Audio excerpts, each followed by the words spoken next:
GDOE is trying to catch up with their $7 million vendor payables, but Superintendent John Fernandez says they should be spending that money for needed materials.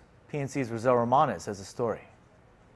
The Guam Department of Education's hands are tied in terms of spending any money on additional school aids, textbooks, or fixing up repairs to schools because of their $7 million vendor payables. And the fact that we're paying, these old bills and trying to make our budget work means that as we're trying to pay those old bills, we're unable to invest, these resources, for our kids in our classrooms. Fernandez is referring to the $13 million shortfall in funds that the department is suffering from. He explains that one of the resources they can't afford is adding security at the schools. A lot of our families, our parents, complain to us because we don't have enough staff to address some of the schools where they see, issues with regard to supervision and support. Sometimes we're forced to make a decision between paying our power bill and, ensuring that we have the necessary school aids. In GDOE's 2016 budget request made in June, the department asked for $8 million for substitute teachers, 80 school aids, and additional one-to-one aids. Fernandez says because of the lack of funding, GDOE also can't spend money on instructional supplies. So when people come asking for supplies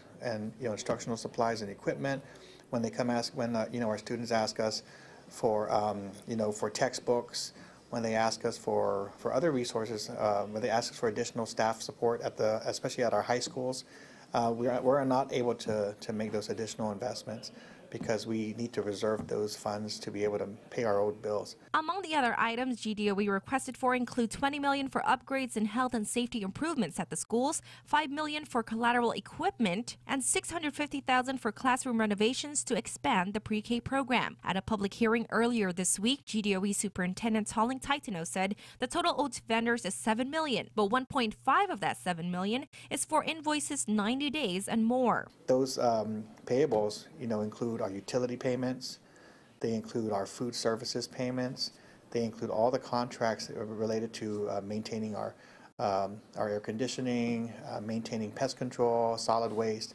and so forth. Fernandez is hoping that Vice Speaker B.J. Cruz's Bill 294, which would appropriate about $2.8 million to GDOE from the 2016 Territorial Educational Facilities Fund, is passed. I don't know if it'll be in an amount that'll help us completely resolve that issue, but I hope it'll be progress in terms of offsetting some of that shortfall that we've accumulated over the past few years. Rosel Romanes, PNC News.